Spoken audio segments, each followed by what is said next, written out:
Bon, le poilane au thon du carrefour de l'Odéon. Je sais ce que vous vous dites. Vous dites, ce mec passe sa vie à manger. Et en tout cas, il ne poste que des vidéos de bouffe. Et est-ce qu'il lui arrive de faire autre chose? Oui, plein de choses, mais il y a plein de choses que je peux pas filmer en fait. Donc, en tout cas, que je peux pas diffuser. Alors, pour le moment, on va en rester sur le poilane au thon. Parce que ça fait des années. En fait, ça fait 20 ans que je le mange. Et c'est bizarrement, ça fait 20 ans que ça existe, ce snack là en face de la statue de Danton, qui vend des poilanes au thon, mes amis, mais d'une folie. Alors qu'à la base, le pain poilane, c'est de la merde. C'est genre, on est d'accord que c'est un pain d'épices raté. Enfin, il y a une arnaque, quoi. C'est-à-dire qu'on attaque, on a une sensation de texture de pain d'épices, un peu, puis on fait même pas.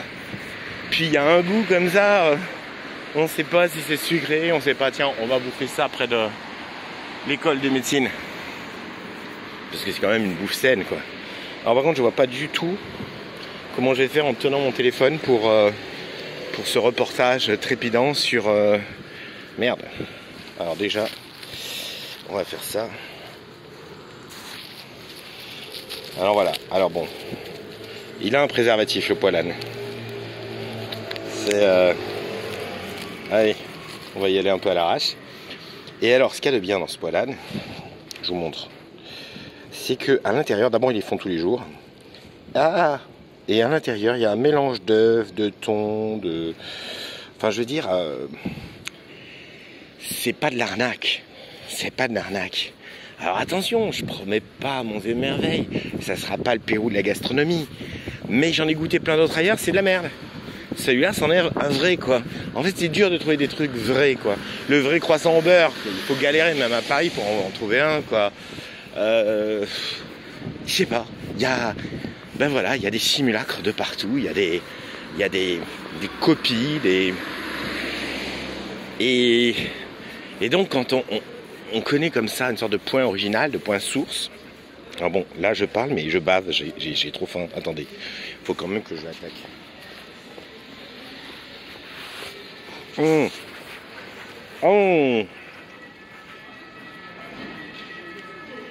Bon, c'est vachement bon. Et le thon, la plupart du temps, on n'aime pas le thon, mais... Il n'y a pas de bon thon d'aimer le thon. Bon, ça se mange salement quand on filme en même temps, mais sinon ça va. Bon, ah ben ça c'est cool parce qu'on est rue Hautefeuille. Et là, il y a autre chose d'exceptionnel. C'est la meilleure forêt noire de Paris. Mais dans un endroit dangereux parce que là, on peut se faire tuer. Il y a le bus qui passe. Et bon, pâtisserie viennoise. La pâtisserie viennoise. Ici, là. Vous voyez, là. Il y a ça. Bon, 4,20 quand même. Vous voyez cette petite forêt noire qui a l'air de rien?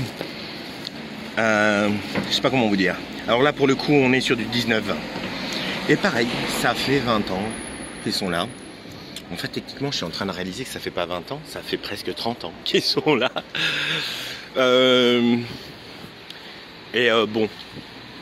je vais pas en manger, ou peut-être au retour. Voilà. Bon, je vois pas comment terminer cette vidéo de manière magistrale, avec un rebondissement façon 6e sens. Pourtant, j'ai l'allure de Bruce Willis, mais... Là.